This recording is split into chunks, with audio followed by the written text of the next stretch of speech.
अस्सलामुअलैकुम साथियों, मैं फैज़ान रज़ा आप सभी का एफ़ा नॉलेज नेटवर्क में स्वागत करते हैं। मैं उम्मीद करता हूं कि आप सभी खैर आफ़ियत से होंगे और अपनी तैयारी पूरी अच्छी तरीके से कर रहे होंगे, अपनी तैयारी जारी रखे होंगे। इंशाअल्लाह मैं दुआ करता हूं कि अल्लाह तबारक ताला सभी बच्चे को इम्तिहान में कामयाबी अता फ़रमाए। साथ ही साथ मैं आप सभी बच्चों से ये भी गुज़ारिश करूँगा कि आप इधर-उधर वाली वीडियो तो बहुत ज़्यादा देखते हैं, लेकिन कम से कम इस वीडियो पे भी अपने टाइम को सर्व करें ताकि आप बेहतरीन नंबर से अपने इम्तिहान को क्वालीफाई कर सकें। ये वीडियो ख़ासकर उन बच्चों के लिए है जो बिहार बोर्ड क्लास 10th में है, अद्रक्षा दोम।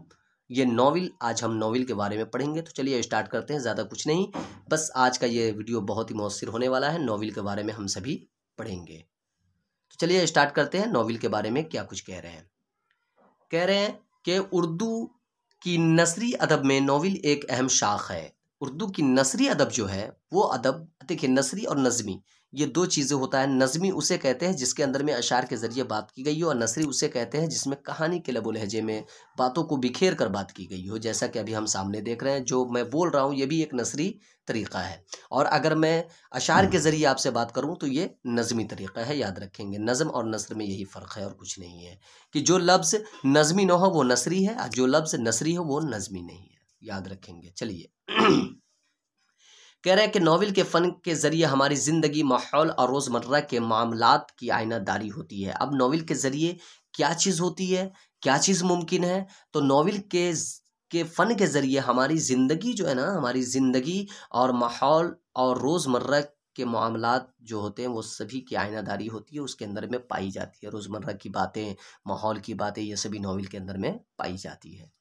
बुनियादी तौर पर यह सिर्फ मगरिबी अदब की देन है, और हम तक ये सिर्फ किसके ज़रिए आया, तो मगरिबी अदब के ज़रिए आया। याद रखेंगे। चलिए कह रहा है, बरतानिया की एक खातून अदीबा क्लारा डेविस ने नॉवेल की तारीफ इस तरह की है। अब क्लारा डेविस ने क्या कहा है नॉवेल के बारे में? कह रहे हैं कि नॉवेल उस ज़माने की नॉवेल उस ज़माने की उस ज़माने की ज़िंदगी और माशरत की सच्ची तस्वीर है जिस ज़माने में वो लिखा जाए।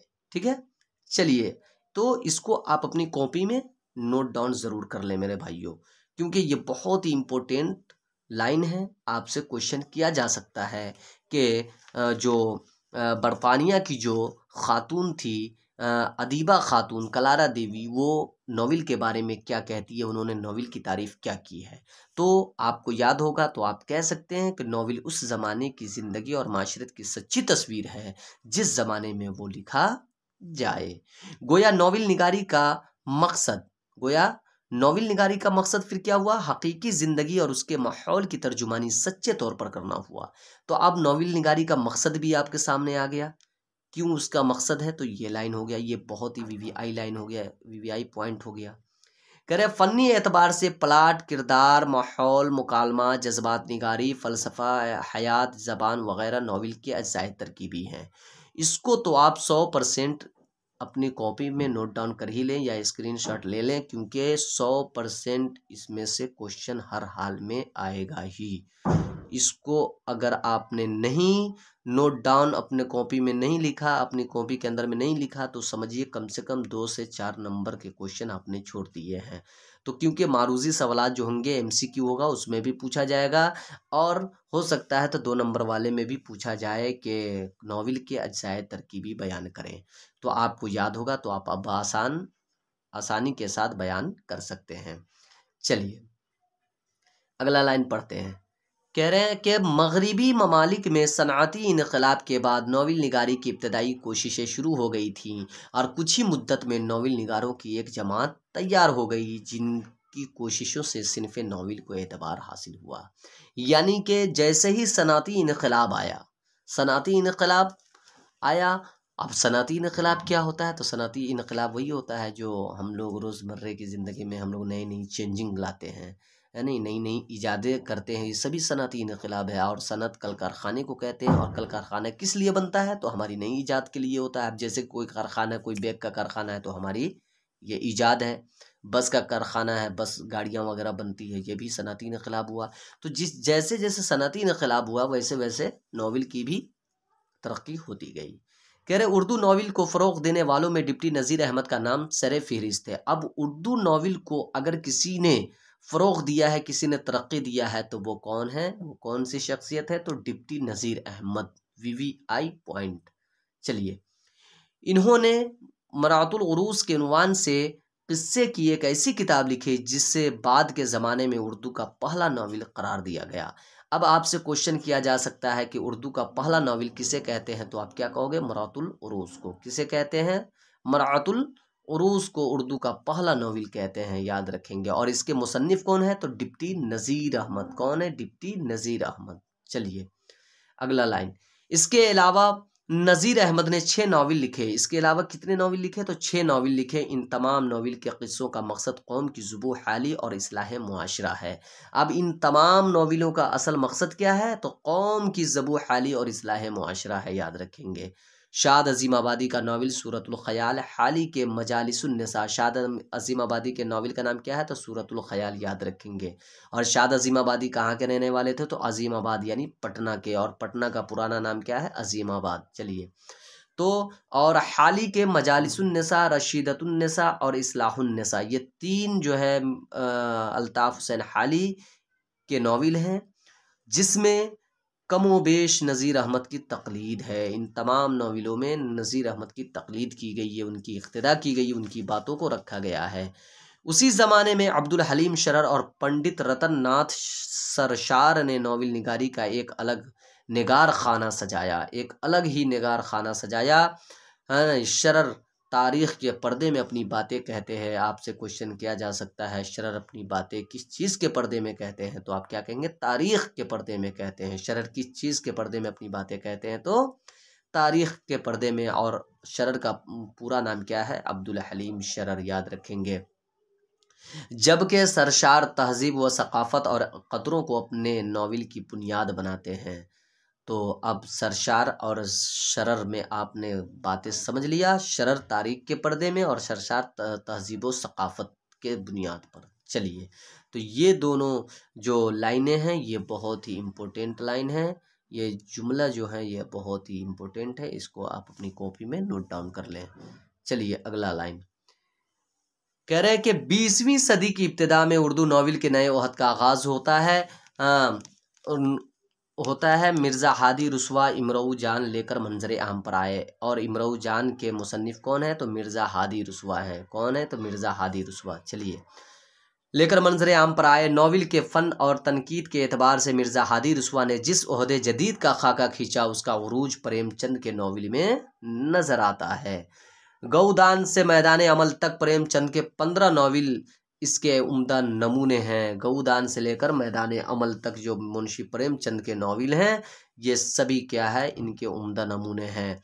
प्रेमचंद के बाद तरक्की पसंद नावल निगारों में सज्जाद ज़हीर का नावल लंदन की एक रात। अब आपसे क्वेश्चन किया जा सकता है, लंदन की एक रात किन की नावल है, किन का नावल है, तो आप क्या कहेंगे, सज्जाद ज़हीर का नावल है। चलिए, कृष्णचंद्र और इसमत चुगताई तरक्की पसंदों में खासे मकबूल नावल निगार है। और आपसे क्वेश्चन ये भी किया जा सकता है, तरक्की पसंद नावल निगारों में सबसे ज़्यादा मकबूल नावल निगार कौन है, तो क्या कहेंगे, इसमत चुगताई।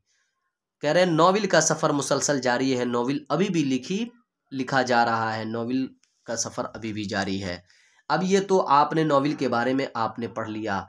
अब आपके जो चैप्टर में डिप्टी नज़ीर अहमद है, उनकी हालात ज़िंदगी के बारे में पढ़ते हैं, फिर उनकी जो भी नावल है, उनके जो भी नावल हैं उसके बारे में हम जिक्र करेंगे। तो चलिए स्टार्ट करते हैं डिप्टी नज़ीर अहमद की बातें। कह रहे डिप्टी नज़ीर अहमद की पैदाइश 6 दिसंबर 1836 को ज़िला बिजनौर के अफजलगढ़ परगना की बस्ती कोरेटर में हुई। कब हुई, तो 6 दिसंबर 1836 को। कब हुई, 6 दिसंबर 1836 को ज़िला बिजनौर के अफजलगढ़ में हुई। चलिए, इनके वालिद का नाम, अब इनके वालिद का नाम अगर पूछा जाए तो आप क्या कहेंगे, इनके वालिद का नाम सआदत अली था। इनके वालिद का नाम क्या था, सआदत अली था। और एक चीज़ याद रखेंगे, डिप्टी नज़ीर अहमद के अव्वल उस्ताद भी सआदत अली यानी इनके वालिद ही थे। नज़ीर अहमद का नस्बी सिलसिला एक बुज़ुर्ग अब्दुल गफ़ूर आज़मपुरी से मिलता है। अब्दुल गफ़ूर आज़मपुरी से मिलता है, जो शाह अब्दुल कुद्दूस गंगोही के मशहूर खुलफा थे। अब्दुल गफ़ूर आज़मपुरी कौन थे? तो शाह अब्दुल कुद्दूस गंगोही के खुलफा थे। खुलफा, खलीफा की जमा खुलफा थे। इनके नाना काजी ग़ुलाम अली शाह का शुमार भी अपने वक्त के बड़े बुज़ुर्गों में होता है। कैसे में होता है? बड़े बुज़ुर्गों में। इनके नाना का नाम क्या था? तो काजी ग़ुलाम अली शाह। चलिए आगे क्या कह रहे हैं कि नज़ीर अहमद की इब्तदाई तालीम गांव के मकतब में हुई। गांव के ही मकतब में नज़ीर अहमद की इब्तदाई तालीम हुई, और मकतब का मतलब होता है छोटा मदरसा। चलिए, अपने वालिद सादत अली से अरबी और फ़ारसी की तालीम हासिल की। मैंने कहा था ना कि इनके जो पहले उस्ताद हैं डिप्टी नज़ीर अहमद के, उनके वालिद ही है सादत अली साहब, जिन्होंने इनको इब्तदाई तालीम की, अरबी और फ़ारसी की किताब पढ़ाई। मौलवी नसरुल्लाह से भी अरबी की मेयारी किताबों की तालीम हासिल की। मेयारी किताब बोलते हैं कुछ बड़ी किताबों को, तो मेयारी जो किताबें हैं उनकी तालीम किनसे की? तो मौलवी नसरुल्लाह से याद रखेंगे। फिर नज़ीर अहमद आला तालीम हासिल करने के लिए कहाँ चले गए? दिल्ली चले गए। कहाँ चले गए? दिल्ली चले गए। अगला है, अब प्रिंसिपल कारगिल के तवस्सुत से, और जब दिल्ली गए तो प्रिंसिपल कारगिल के तवस्सुत से 1845 ईस्वी में दिल्ली कॉलेज में दाखिल हुए। किसके तवस्सुत से? तो प्रिंसिपल कारगिल के तवस्सुत से 1845 ईस्वी में दिल्ली कॉलेज में इनका दाखिला हुआ, और 1853 तक दिल्ली में मुकीम रहे। और 1845 से लेकर 1853 तक, यानी गोया के टोटल 8 साल दिल्ली में मुकीम रहे। इसी दौरान मौलवी अब्दुल खालिक की पोती से इनकी शादी हो गई, और 1845 और 1853 के ही दरमियान मौलवी अब्दुल खालिक की पोती से इनकी क्या हो गई? शादी हो गई। याद रखेंगे किनकी पोती से? तो मौलवी अब्दुल खालिक की पोती से। 13 साल की उम्र में इनके वालिद का इंतकाल हो गया, और जब डॉक्टर डिप्टी नज़ीर अहमद 13 साल के थे तो इनके वालिद का इंतकाल हो गया। शादी के बाद फ़िक्र माश दामनगीर हुई, यानी कि फ़िक्र माश का मतलब होता है कमाने खाने की बातें, वो कमाने का फ़िक्र क्या हुआ? सताने लगी, और वो कमाने के लिए कहाँ चले गए? हुसूल माश के लिए पंजाब गए, और टेम्पल साहब में 40 रुपये माहवार पर मुअल्लिमी के फ़राइज़ अंजाम दिए, यानी टीचर के फ़राइज़ अंजाम दिए। टेम्पल साहब में कितने रुपये? 40 रुपये माहवार पर। चलिए अगला पॉइंट देखते हैं।